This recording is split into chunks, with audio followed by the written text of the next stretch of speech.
no versículos 16 e 17, já está aqui na parede. Jesus disse: e eu rogarei ao Pai, e Ele vos dará outro Consolador, a fim de que esteja para sempre convosco. O Espírito da verdade, que o mundo não pode receber, porque não o vê nem o conhece. Vós o conheceis, porque Ele habita convosco e estará em vós. Glória a Deus. Essa promessa de Jesus já foi cumprida. O Espírito Santo já veio, o Espírito Santo está aqui, o Espírito Santo está à disposição para encher os verdadeiros crentes, verdadeiros homens espirituais que não querem vacilar no caminho, que querem ser aqueles que não vacilam. Só não vacilarão aqueles que forem cheios do Espírito Santo. Um pouquinho do Espírito Santo não adianta não, tem que ser cheios do Espírito Santo.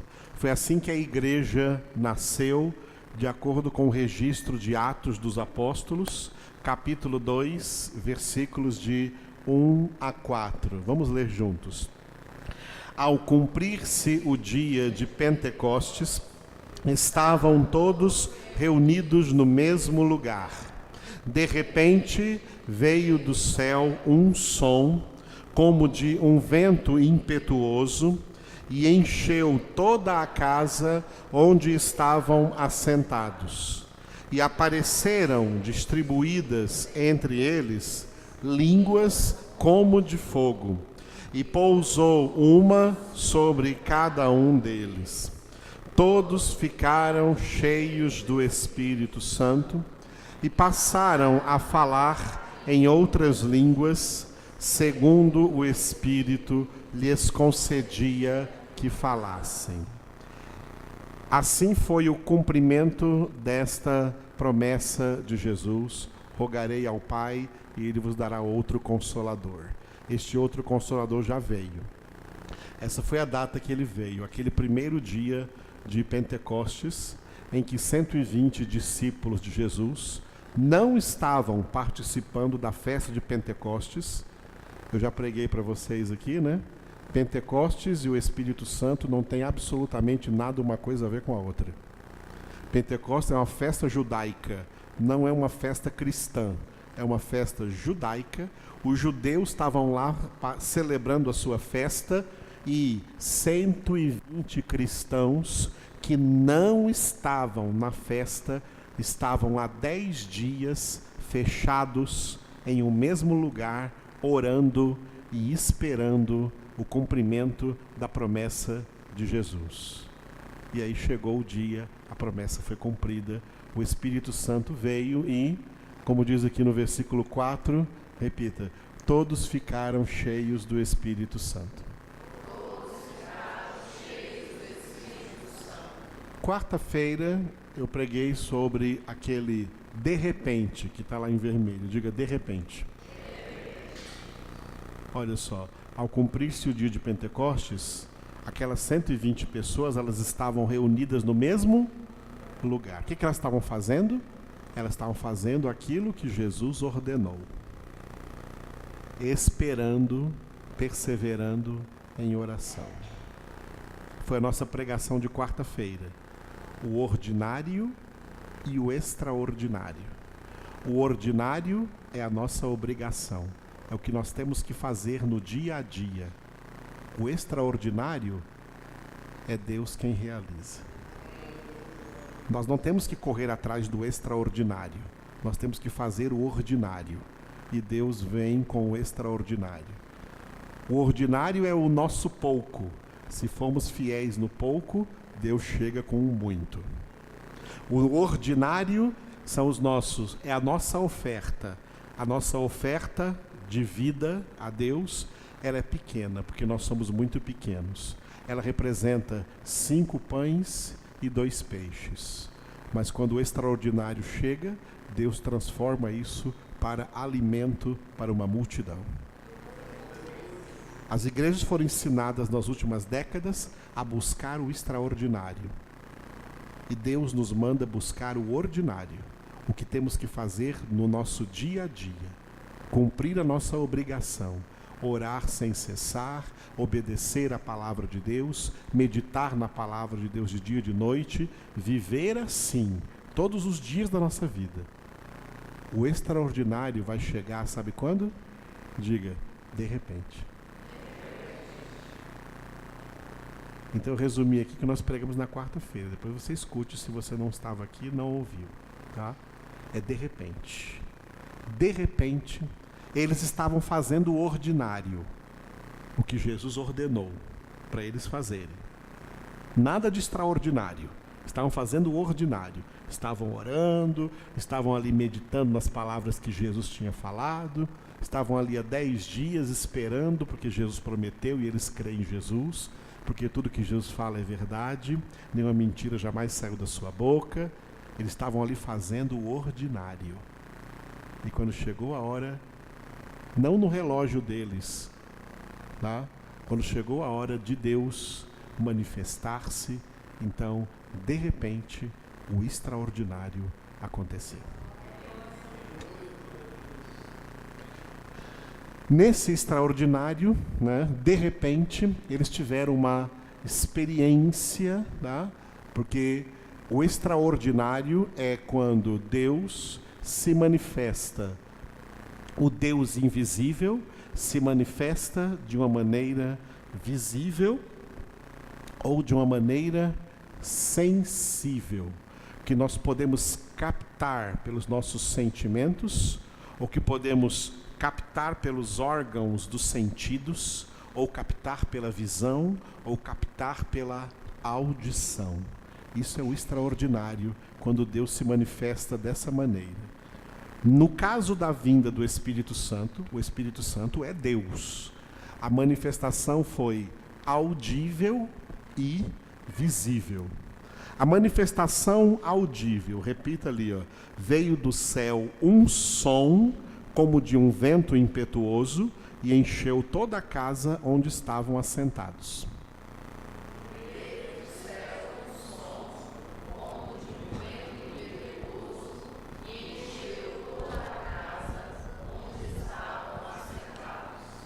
Uma vez eu vi um pastor pregando que no dia de Pentecostes veio um vendaval.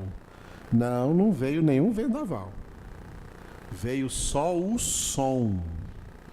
Não veio o vento, tá?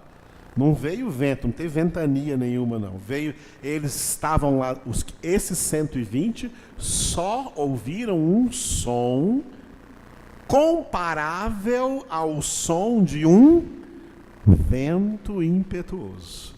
Não teve vento nenhum, teve só o som. Eles ouviram o som e esse som encheu toda a casa, aonde eles estavam assentados. Né? Encheu toda a casa, eles ouviram o som.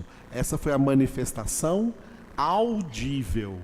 Além da manifestação audível, eles tiveram uma manifestação visível. Leia, eu vou ler e você repita. E apareceram distribuídas entre eles línguas como de fogo, e pousou uma sobre cada um deles.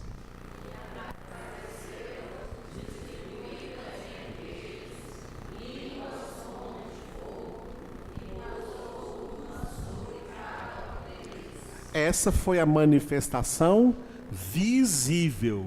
Eles viram, tá, línguas, ou seja, lingotes de fogo, tá, como uma pequena chama de fogo.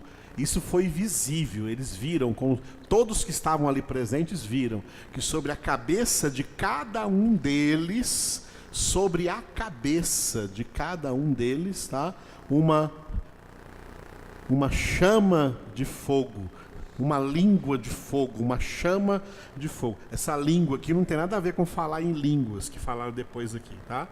É só uma expressão, por exemplo, o formato de uma chama de fogo só está descrevendo a visão que eles tiveram. a visão mesmo, tá?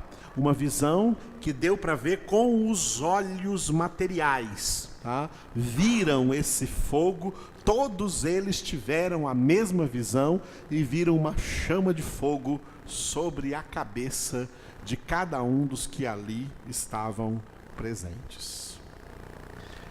Uma manifestação audível, o som que eles ouviram, e uma manifestação visível, as chamas de fogo que eles viram pousando sobre a cabeça de cada um deles. O que é isso? O Deus invisível manifestando-se de maneira visível, e além de maneira visível, também de maneira sonora. Tá?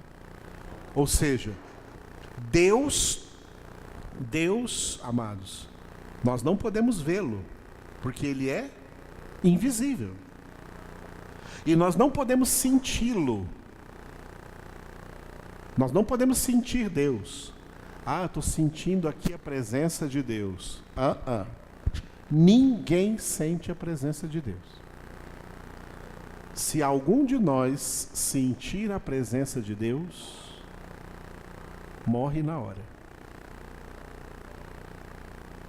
Morre na hora. Porque esse sentimento seria um sentimento além do que nós poderíamos suportar. O que nós sentimos, e que muita gente fala, estou sentindo a presença de Deus, não é a presença de Deus. São os efeitos da presença de Deus. Como Deus está presente, nós sentimos a sua paz. Sentimos a sua paz, sentimos o seu amor, sentimos uma tranquilidade, sentimos um gozo, sentimos uma alegria. Às vezes sentimos um quebrantamento, depende de como cada um esteja diante de Deus, cada um poderá desenvolver uma espécie de sentimento que não é sentir a presença de Deus, é sentir os efeitos da presença de Deus. Nós só poderemos sentir a presença de Deus sem morrer quando estivermos com o nosso corpo glorificado lá no céu. Com o nosso corpo glorificado no céu, aí nós vamos sentir eternamente a presença de Deus e não vamos morrer, porque estaremos glorificados.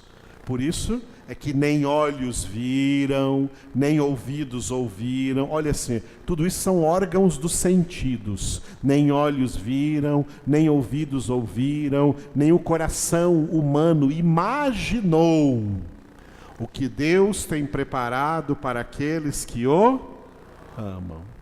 Agora não podemos imaginar. Por isso que Paulo, quando escreveu 1 Coríntios 13, ele disse: agora nós vemos como que através de um espelho, confusamente, mas quando estivermos lá na glória, nós veremos face a face. Isso é algo tão tremendo, é uma visão tão tremenda, que quando pessoas, como por exemplo o apóstolo João, já idoso, coitado, lá na ilha de Pátimos, e de repente ele viu um que ele identificou como o ancião de dias. Jesus em pessoa foi lá para revelar para ele o Apocalipse. Ele não aguentou, ele deu uma desmaiada legal. Ele caiu de cara no chão. Jesus teve que pôr a mão nele lá e falou: não temas, sou eu, Jesus. Eu sou o Alfa e o Ômega, o primeiro e o último, o princípio e o fim. E eu vim revelar para você as coisas que você tem que escrever ainda para as igrejas. Que coisa maravilhosa, hein? Que coisa tremenda. Essas manifestações de Deus, tá? Essas manifestações visíveis, audíveis, sensíveis de Deus, na Bíblia, elas são tecnicamente chamadas de teofania. Vamos ver alguns slides aqui sobre isso, ok? Eu coloquei lá em cima, repita aquilo que eu vou ler ali. Ó. Sempre que ocorreu qualquer manifestação visível e sensível de Deus na história, foi repentinamente. Conseguem ler?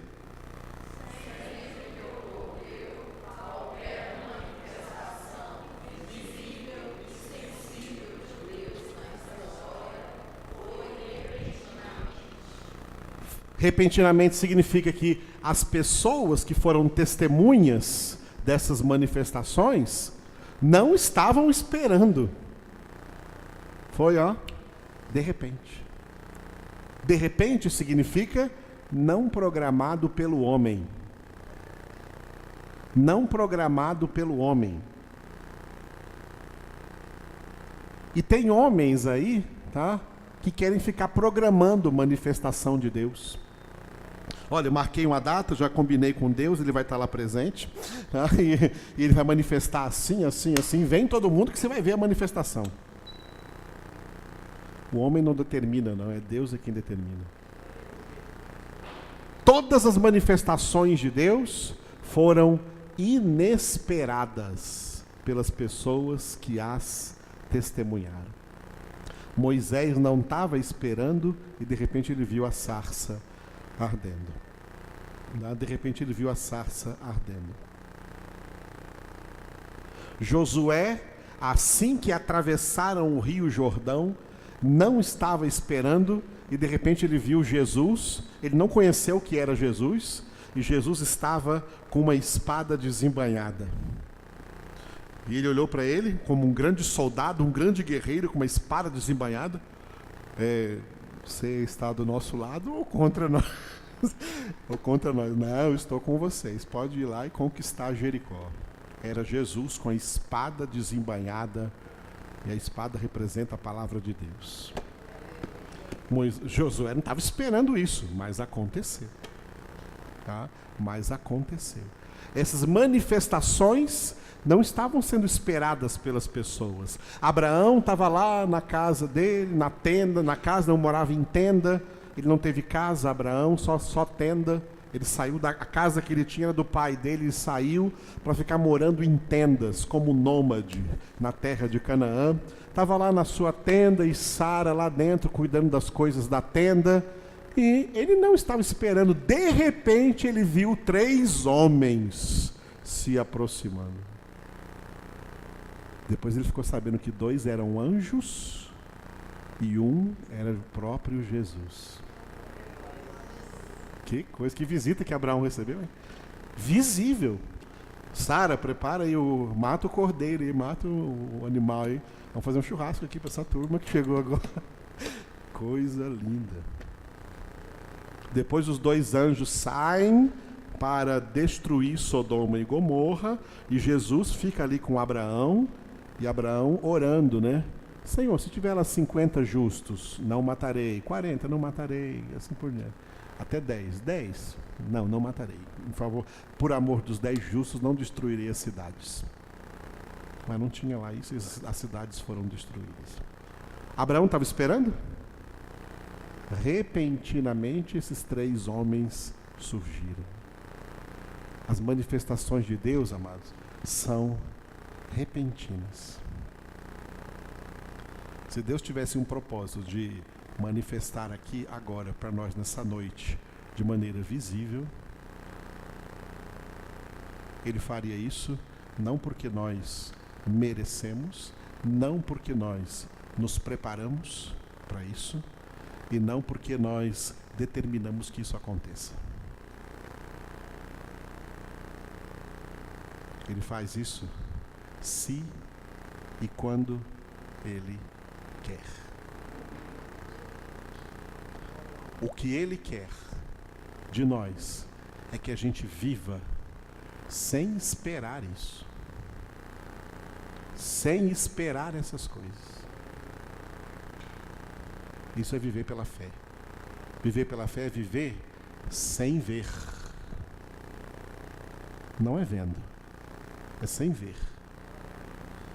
Ver, vamos ver depois, quando a fé for consumada. Aleluia.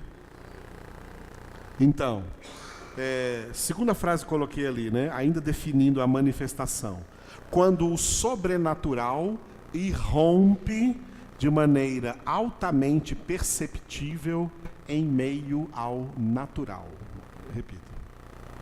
Quando o sobrenatural irrompe de maneira altamente perceptível em meio ao natural. Aleluia. É assim que Deus se manifesta. Este fenômeno dessa manifestação visível e sensível de Deus, este fenômeno é denominado, diga, teofania.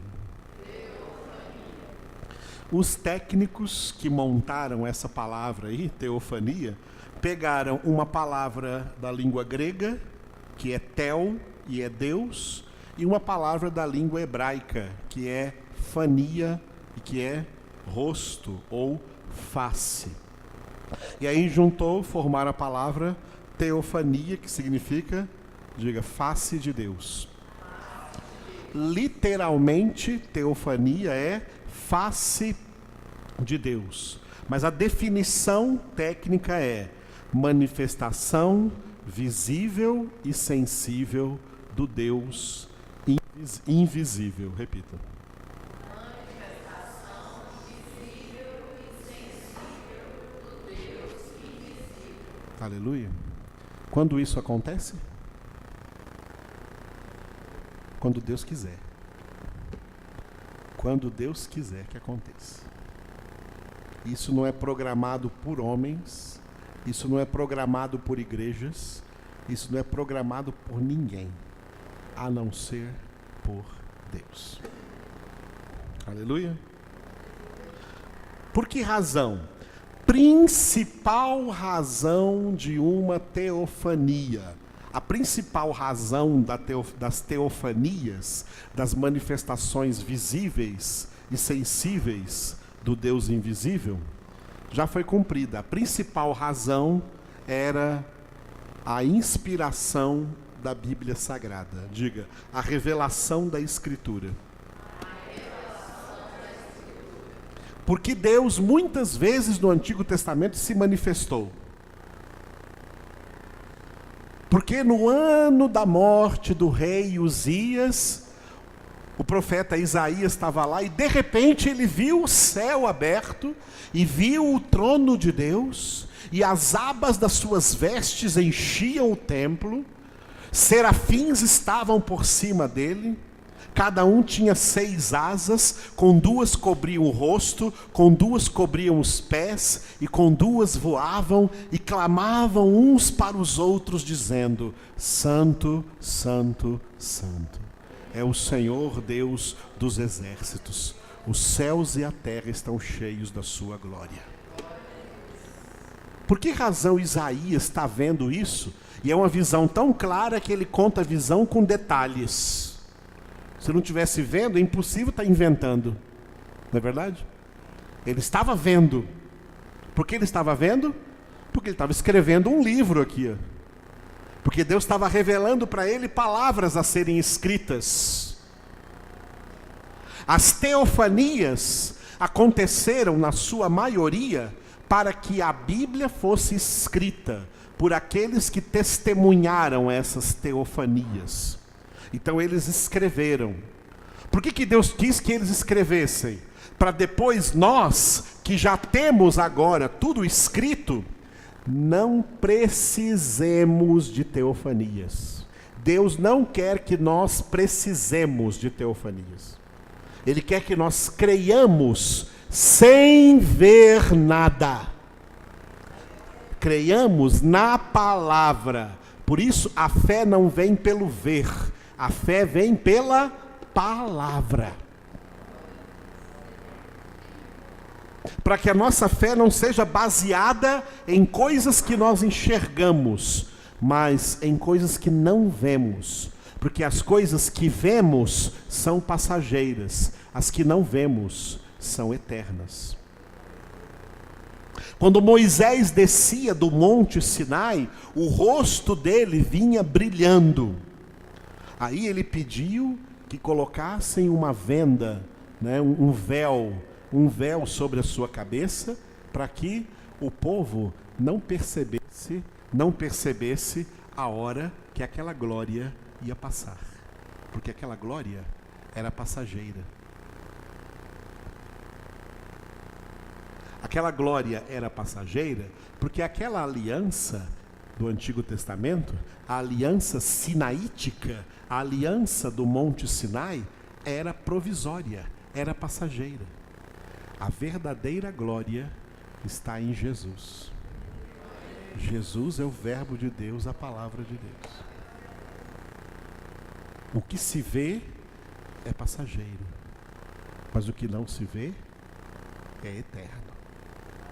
Deus quer que a nossa fé esteja no que não se vê. As teofanias, portanto, foram necessárias para aqueles homens que deveriam escrever. Por isso, toda a Escritura é inspirada por Deus. E um dos aspectos dessa inspiração eram as teofanias.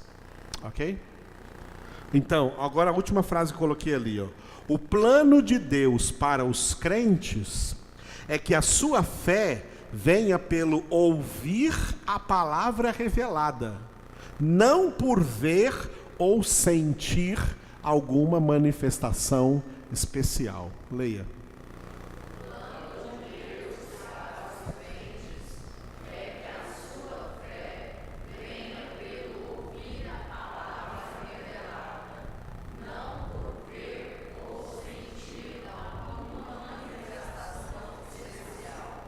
Se houver alguma manifestação especial, é porque Deus julgou necessária.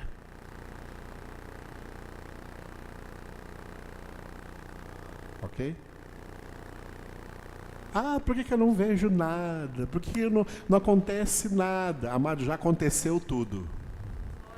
É porque já aconteceu tudo. Jesus já veio, a palavra já foi revelada, os profetas vieram antes de Jesus, os apóstolos foram ensinados e enviados depois de Jesus. Nós já temos em nossas mãos os dois fundamentos, o fundamento dos profetas, o Antigo Testamento, o fundamento dos apóstolos, o Novo Testamento. A pedra angular é Cristo Jesus, o Filho de Deus. Nós temos que meditar nessa palavra de dia e de noite e praticá-la em nossa vida. É isso que temos que fazer.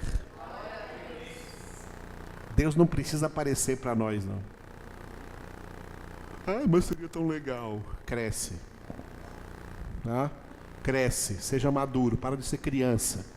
Cresce em Cristo Jesus. A criança tem a fase emocional, tá? Mas ela tem que passar da fase emocional para a fase racional. Cresce, sai da fase emocional, sai da fase de bebê espiritual, que é onde a maioria dos crentes quer ficar só no bebezinho espiritual. Aparece para mim, Jesus, vem aqui me dá um abraço, passa a mão na minha cabeça. Pobre alma carente, desamparada. Não precisamos disso. Não precisamos desse sentimentalismo religioso que está sendo pregado por aí afora como o nome de avivamento. Isso nem avivamento é. Agora, amados, precisamos de toda a palavra de Deus na nossa vida. Não só de pão viverá o homem, mas de toda a palavra que procede da boca de Deus.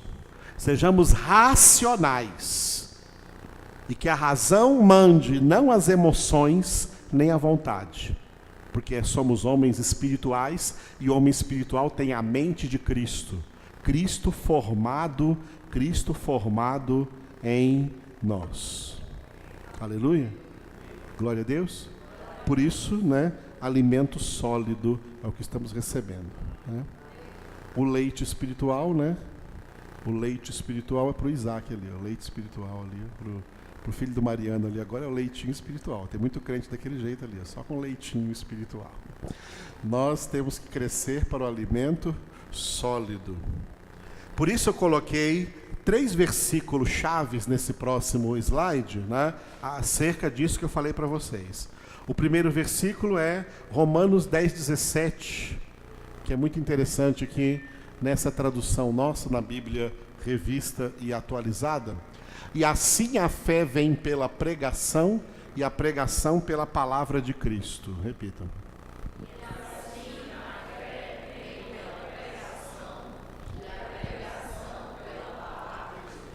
Glória a Deus.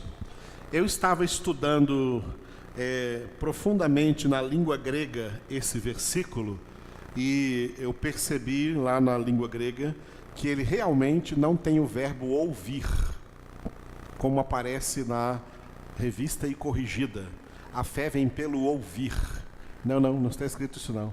Está escrito literalmente, a fé vem pela pregação, pelo conteúdo bíblico que é pregado. É claro que o ouvir está implícito, mas não está explícito no versículo. Portanto, a revista e atualizada que nós usamos aqui traduziu esse versículo corretamente. A fé vem pela pregação, e a pregação, a base da pregação, o conteúdo da pregação é a palavra de Cristo.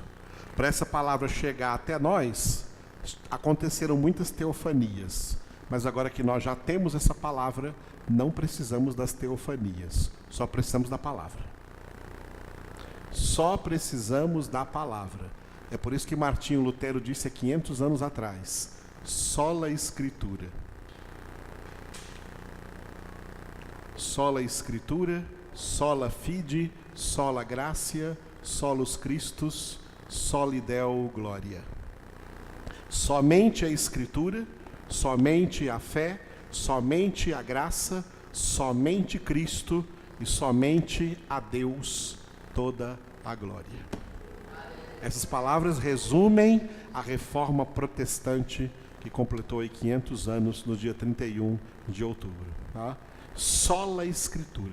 Tudo que nós precisamos é da palavra de Deus. Eu vou dizer de novo que o diabo fica endemoninhado quando ele escuta isso. Tudo que precisamos é da palavra de Deus. Tudo que precisamos é da palavra de Deus. Tudo que precisamos é ter o nosso prazer nessa palavra e, movidos por esse prazer, meditar nessa palavra de dia e de noite. E colocar isso em prática na nossa vida. Aleluia? É isso aqui. O que nós precisávamos, Deus trabalhou, Deus agiu arduamente para que essa palavra chegasse em nossas mãos. Satanás tentou impedir de todos os jeitos que essa palavra chegasse em nossas mãos, mas agindo Deus, a palavra chegou em nossas mãos. E dentre as formas que Deus agiu, existiram as teofanias, para que fosse colocado por escrito e chegasse a nós, para que nós não precisássemos de teofanias, porque cremos na palavra. Você crê na palavra? Você crê na palavra? Ou está precisando de uma apariçãozinha aí? Quem crê na palavra não precisa de nenhuma aparição. A única aparição que nós aguardamos é a aparição de Jesus voltando sobre as nuvens dos céus e nos arrebatando dessa terra para o céu. É essa aparição que nós esperamos. Até lá, só precisamos da palavra. Só precisamos da palavra. E como precisamos da palavra. E se você não tiver palavra suficiente na sua vida, eu prometo para você, você vai cair. E eu prometo para você que se você tiver palavra suficiente na sua vida, nunca vai cair. Os crentes que caem, os crentes que se desviam, é porque ficam aí atrás de manifestações e não têm palavra nas suas vidas. E além de não ter palavra, rejeitam a palavra. E interpretam errado a própria palavra de Deus e querem colocar isso para a Bíblia, ao dizer assim, não, negócio de Bíblia, negócio de palavra não, porque a letra mata. Uma vez um crente falou, mas pastor, a letra mata. Eu falei, a letra mata a sua preguiça. Sua preguiça de ler, sua preguiça de estudar, sua preguiça de meditar, a letra mata isso tudo aí mesmo. Precisa morrer, esse seu ego aí precisa morrer, meu cara. Ô pastor, você está falando muito bravo. Não estou falando bravo, estou falando a verdade para você, é isso aí. A palavra de Deus é a espada do Espírito, Hebreus 4:12, é viva e eficaz, mais penetrante que qualquer espada de 2 gumes, e que penetra até o ponto de dividir alma e espírito, juntas e medulas, e apta para discernir os pensamentos, propósitos e intenções do coração. A palavra de Deus é o verbo de Deus, é o próprio Jesus. Jesus é a palavra. Onde dizem que estão cultuando Jesus, mas não tem palavra, esse Jesus ali é falso. O verdadeiro Jesus é palavra. Aleluia. O segundo versículo foi Hebreus 11:1. Ora, a fé é a certeza de coisas que se esperam, a convicção de fatos que se não veem. Repitam.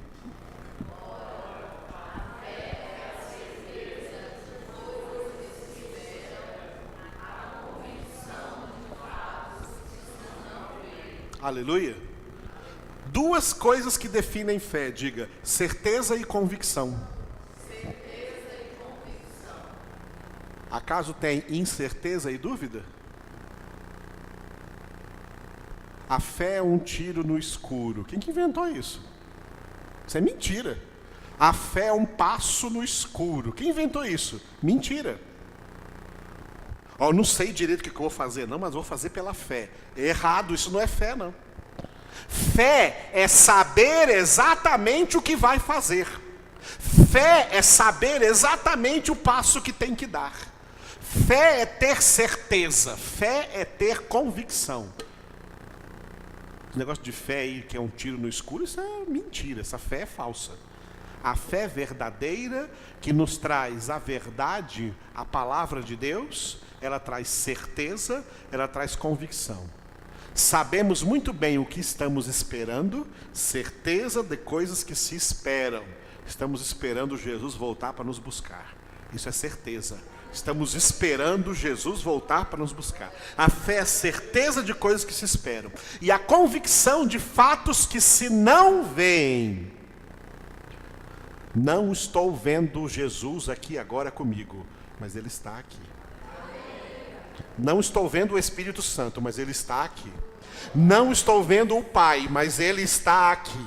Eu não estou vendo Deus, porque Ele é o Deus invisível, mas Ele está aqui. Ele está comigo.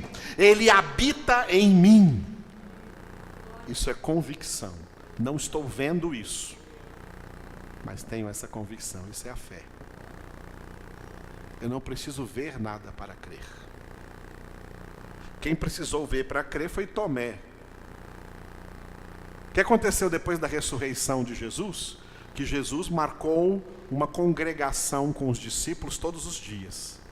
Ele não fica, depois, Jesus ressuscitado não ficava com os discípulos todos os dias, não. O dia todo, igual ele ficava antes da morte. Sabe lá onde ele ficava? Ele ficava com o Pai em algum lugar, orando em algum lugar. Ele, todos os dias, ele aparecia para os discípulos.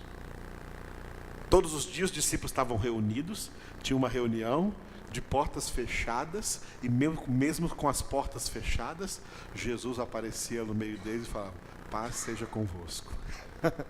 Que maravilha, né? Tinha uma congregação para eles reunirem. Ok? Teve um dia que Tomé não foi na congregação. Quem não vem na congregação perde a fé. Não vir à congregação é um ato de incredulidade. Vir à congregação é um ato de fé. O crente que diz, vou largar tudo que eu estou fazendo agora, porque o mais importante é eu estar na congregação, porque Jesus vai estar lá falando comigo e com meus irmãos. Tomé faltou numa congregação, não estava presente. Aí no outro dia ele veio na congregação. Cara, você faltou ontem, né? O Luciano não estava lá para gravar, não tinha nada gravando ainda. Você não viu nada, não tinha nada. Você não estava na congregação ontem? Rapaz, Jesus veio, Jesus falou conosco. Olha, se eu não vê-lo, não crerei. Se eu não ver as suas feridas nas mãos, nos pés e no lado, se eu não colocar a minha mão na ferida, petulante, se eu não colocar a minha mão na ferida dele, eu não vou crer. Aí, de repente, Jesus apareceu de novo naquela congregação. Tomé, você está aí? Vem cá. Olha aqui minhas mãos. Olha aqui meus pés. Quer tocar aqui? Toca aqui do meu lado aqui. Aí Tomé, meu Senhor e meu Deus.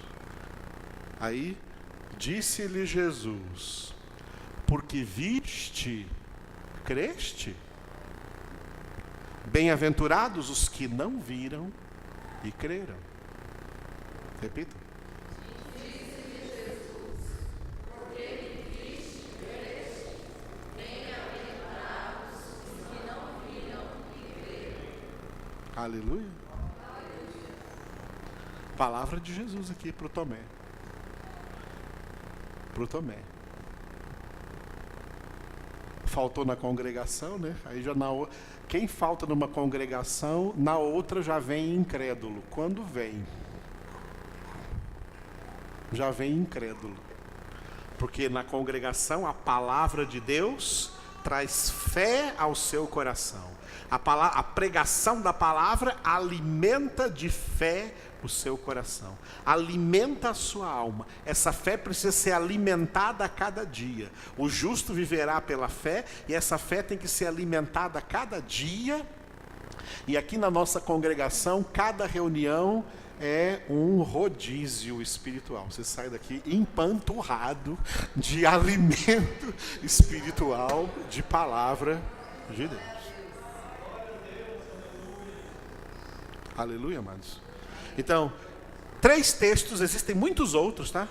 Existem muitos outros na Escritura, 3 textos que comprovam para nós que nós hoje não precisamos de nenhuma teofania, porque a palavra de Deus faz todo o trabalho.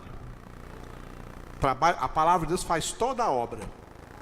É outra frase, né, do Martinho Lutero, quando foram lá elogiá-lo, né, pelo que ele fez, pela reforma, ele falou assim, ó, eu não fiz nada. A palavra fez e realizou tudo.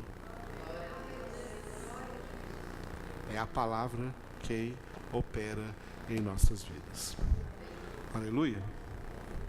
Apesar da palavra de Deus já estar conosco, Deus ainda pode manifestar-se através de alguma teofania. Vamos ver algumas razões.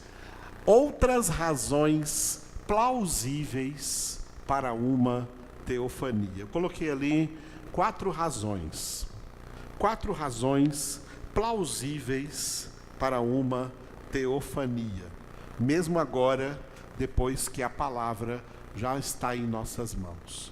Quando Deus julgar necessária uma manifestação visível para alguém, quem quer que seja, ele vai fazê-lo. Primeiro ponto que eu coloquei ali é o início de uma obra determinada por Deus. Repita.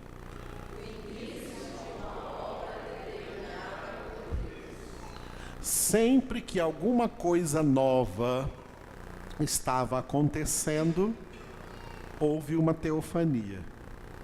Nós acabamos de ler aqui no início da nossa pregação de hoje, Atos 2. Atos 2, onde a vinda do Espírito Santo foi marcada por aquela experiência audível, o som como de um vento impetuoso, e né, a manifestação visível, onde todos ali reunidos viram aquelas chamas de fogo, uma sobre a cabeça de cada um dos que ali estavam presentes. Por quê? Porque ali estava começando, era o início dessa grande obra de Deus chamada igreja. Ali era o início da igreja. E como era o início da igreja, então Deus julgou necessária aquela teofania. Além disso, o Novo Testamento ainda iria ser escrito. Quando veio o Espírito Santo no dia de Pentecostes, nada do Novo Testamento ainda estava escrito. O Novo Testamento começou a ser escrito por volta dos anos 55 depois de Cristo. Dali para frente é que começaram a escrever Mateus, Marcos, Lucas, João, Paulo e assim por diante. Quase que até o ano 70, tudo já estava escrito, menos o Apocalipse. E o Apocalipse foi escrito lá depois do ano 90.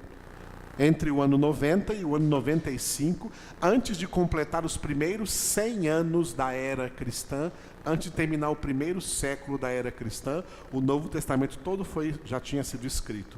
Mas no dia de Pentecostes, quando o Espírito Santo veio, nada ainda, nenhum dos 27 títulos do Novo Testamento ainda estava escrito, porque a igreja estava iniciando. E nesse início veio a manifestação. Amém? Quando Deus ia começar uma obra em algum lugar, geralmente tinha manifestações. O apóstolo Paulo estava na cidade de Troade, ali, num determinado lugar ali, junto ainda da Ásia Menor. E Paulo estava assim, doido para pregar o evangelho, né? Querendo pregar o evangelho, e Paulo estava lá, vou pregar ali naquele lugar. Aí, eu não sei o que ele sentia, o que acontecia, mas ele falava assim, o Espírito de Deus não deixou. Pô, senhor, eu quero pregar lá, o senhor não me deixa? Não. Queria pregar em outro lugar, o Espírito de Deus não deixou. Não vai pregar nesse lugar não. O que eu faço então, senhor? Vai dormir. Ele foi dormir. E de noite, dormindo, Deus manifestou-se a ele através de um sonho, onde ele viu um homem, um rapaz, que pelas características físicas e pelas roupas, ele era macedônio, da antiga terra Macedônia. E esse rapaz olhava para Paulo em sonho e dizia para ele, passa a Macedônia e ajude-nos. Aí Paulo acordou no dia seguinte, já sei aonde Deus quer que eu evangelize. Você vê que até para pregar o evangelho, apesar de Jesus ter dito assim, pregai o evangelho a toda criatura, fazei discípulos de todas as nações, ele não mandou ninguém sair como louco, igual um aventureiro aí, querendo pregar para todo mundo, não. Tem que ter discernimento de saber aonde o Senhor quer que eu comece. Aonde o Senhor quer que eu vá. Aonde o Senhor quer que eu vá pregar. Para quem o Senhor quer que eu vá pregar. Tem que ter todo esse discernimento. E Paulo estava lá querendo pregar para um, não, querendo pregar para outro, o Espírito de Deus não deixava. Aí ele foi dormir e à noite Deus deu o sonho. No dia seguinte ele amanheceu em paz, tranquilo, falou para a sua equipe, olha, já sei onde nós vamos atravessar aqui o mar e vamos para a Macedônia e vamos pregar ali para os macedônios. E foi ali que ele entrou na Macedônia, pregou em Filipos, pregou em Tessalônica, pregou em Bereia, pregou em toda a Grécia, pregou em Corinto, pregou em Atenas. Todas essas cidades eram da região da antiga Macedônia. mas foi por orientação de Deus. Deus queria iniciar ali essa obra da sua igreja, e foi assim que ele manifestou para Paulo, para poder começar. Ouviram? Segundo ponto eu coloquei ali, ó.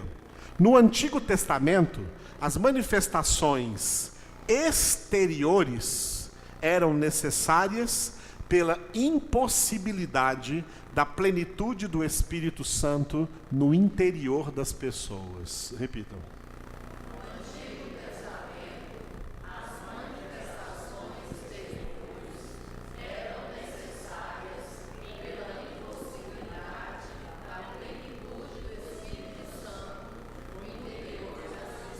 Já falei isso para vocês aqui em congregações anteriores, nesse mesmo tema que nós estamos. No Antigo Testamento, as pessoas não podiam ficar cheias do Espírito Santo. Hoje nós podemos. Como elas não podiam, então elas tinham que ter mais manifestações externas do poder de Deus, da presença de Deus, já que elas não tinham internamente a plenitude do Espírito de Deus. Essa era uma razão das teofanias também no Antigo Testamento. Terceiro ponto: manifestações pessoais de Deus a pessoas em particular, nas quais ele revela grandes planos para o contexto geral de toda a sua obra. Repita. Manifestações pessoais de Deus a pessoas em particular, nas quais ele revela grandes planos para o contexto geral de toda a sua obra. Por exemplo, vamos dar 2 exemplos para vocês. Atos 18, versículos 9 e 10. Atos 18, versículo 9 e 10. Quando Paulo estava pregando na cidade de Corinto, e se levantou naquela cidade de Corinto grande perseguição contra ele e contra a pregação do Evangelho.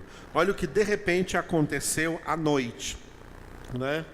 Atos 18, 9 e 10. Vamos ler juntos?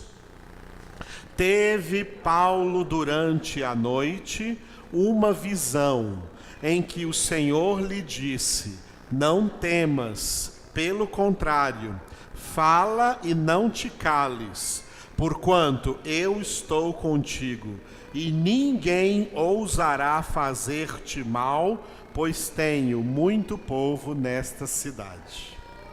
Jesus manifestou-se a ele, porque Paulo estava ali pregando e sendo ameaçado de morte, sendo perseguido, muita gente não gostando da pregação, e fala assim: o que eu faço?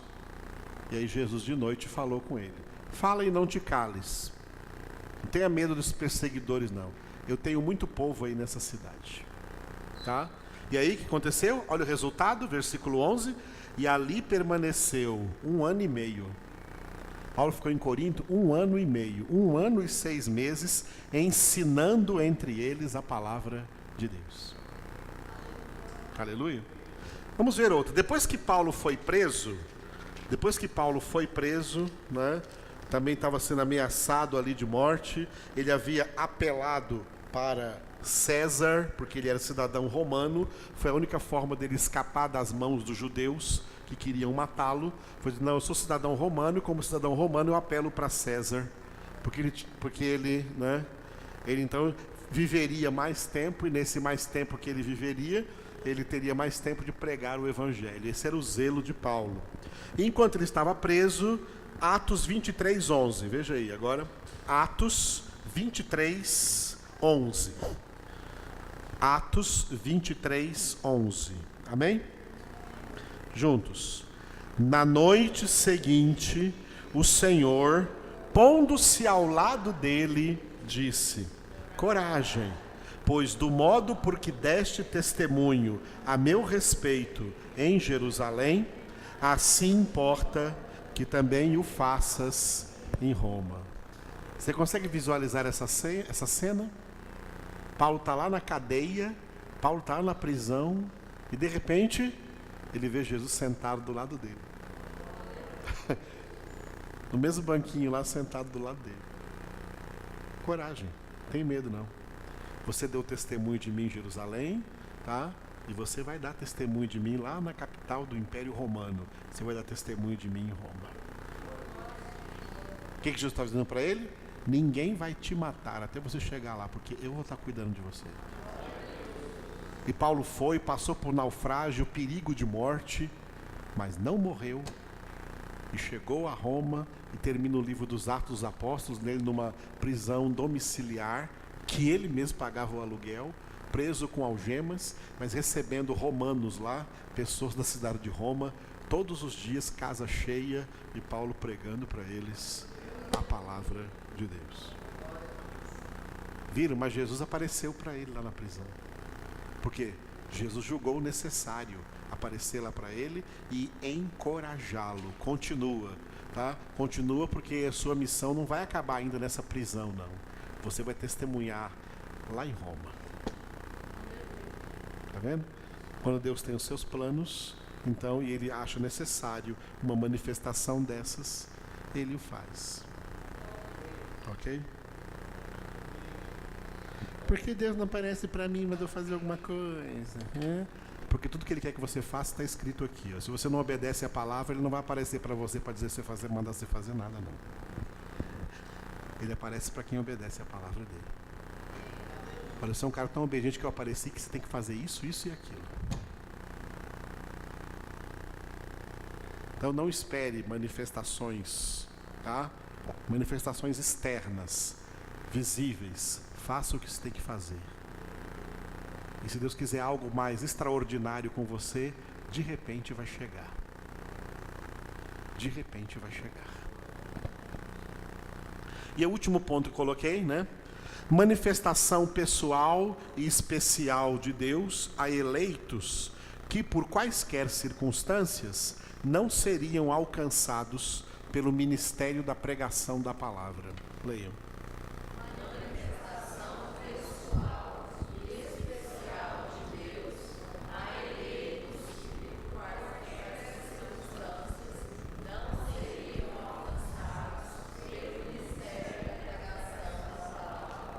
A fé vem pela pregação e a pregação pela palavra de Cristo. Mas Deus tem eleitos na história que a palavra, essa pregação não chega a eles. Quando Deus vê, quando Deus sabe que a pregação da palavra não vai chegar a uma pessoa que Ele escolheu, Ele mesmo vai lá e prega para ela. Da forma como Ele quiser. Ou enviando um anjo, ou enviando o próprio Jesus, ou dando a essa pessoa alguma manifestação visível e ela vai conhecer Jesus. Glória a Deus. Eu conheci aqui no Brasil uma senhora, ela já faleceu, ela morava no interior de Minas Gerais. E os únicos que tinham chegado lá no interior, onde ela morava, foram freis franciscanos da Igreja Católica.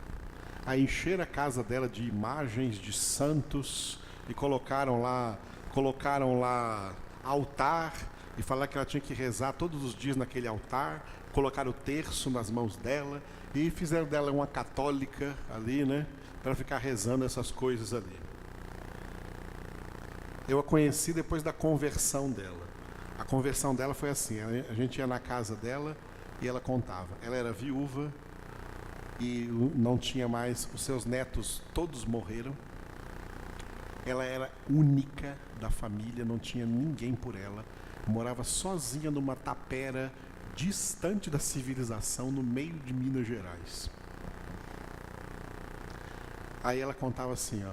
Eu estava aqui, né, porque os frades franciscanos, os freis franciscanos, trouxeram todas aquelas coisas para minha casa, eu estava aqui, né, e a única coisa que eles trouxeram também foi uma Bíblia, sabe aquela Bíblia, ela tinha uma Bíblia, que é aquela Bíblia católica, bem grandona, assim, grossona, cheia de fotografia, foto do Papa, um crucifixo aqui na capa, uma Bíblia católica imensa lá, a Bíblia aberta lá, né. Aí quando nós fomos visitá-la, eu fui lá quando eu era solteiro ainda, quando nós fomos visitá-la com uma turma ali de jovens, ela contou para nós, né? Nós chegamos lá, vimos o altar e em cima do altar só a Bíblia, tá? Estava aberta lá a Bíblia num certo texto, que não me lembro onde qual, acho que era o profeta Ezequiel, alguma coisa, e ela falou assim: olha, eu estava aqui, a minha casa que estava cheia de santos, cheia de coisas que os padres franciscanos trouxeram aí para mim, e um dia, era lá pelas 6 horas da tarde, as galinhas já tinham voltado lá para o galinheiro, já estavam me preparando para dormir. Chegou um moço aqui tão bonito. Eu falei: mas que um moço bonito veio fazer na minha casa? Eu vim ensinar a senhora a ler a Bíblia. Amanhã você joga tudo isso aí fora, quebra todas essas imagens, mas pode ficar só com essa Bíblia aí. Mas eu não sei ler, mas a partir de hoje você vai saber ler. Jesus foi lá ensinar ela a ler a Bíblia. Ela jogou fora, quebrou toda a santaiada, jogou tudo fora e leu a Bíblia lá para nós. Ela só lia dela. Nossa, eu não conseguia. Não, essa aqui eu não sei, só sei aquela ali. Ele me ensinou naquela ali.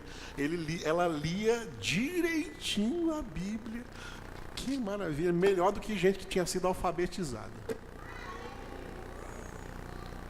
São manifestações especiais para eleitos que Deus sabe que não serão alcançados pela pregação da palavra. Deus sabe como alcançá-las pessoalmente. Esse é o nosso Deus, irmãos. Aleluia. Esse é o Deus a quem nós servimos e amamos, tá? E amamos e cremos, mesmo sem ter visto, porque cremos na sua palavra. E cremos que a sua palavra é a verdade absoluta. Temos certeza e convicção em nome de Jesus. Oremos então. Obrigado, Paizinho. Obrigado, Jesus. Obrigado, Espírito Santo. Obrigado por essa noite na qual nos presenteaste, Senhor, com essa palavra para entendermos quão grande és, ó Senhor. Quão grande é o teu amor para conosco, tendo revelado a nós, Senhor, a tua verdade, a tua palavra, e nós, hoje aqui reunidos, termos acesso às sagradas Escrituras, inspiradas pelo teu Espírito Santo, e que sob a mesma inspiração o Senhor traz aqui aos nossos corações, para que nós entendamos, creiamos, vivamos, pratiquemos, ó Senhor, e santifiquemos a nossa vida pela Tua Palavra. Obrigado, Jesus, porque orastes por nós ao Pai e estás orando por nós à direita do Pai, para que sejamos santificados na verdade. A Tua Palavra é a verdade.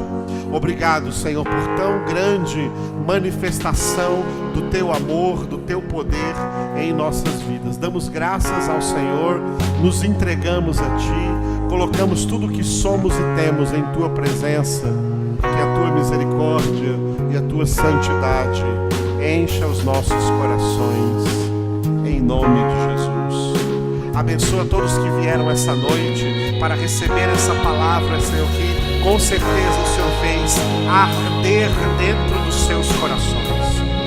Toca, Senhor, naqueles também que estarão aqui amanhã, 7 horas da noite, que todos possam receber uma palavra viva da parte do Senhor, que edifique suas vidas, edifique a sua fé, e traga verdadeiramente, Senhor, graça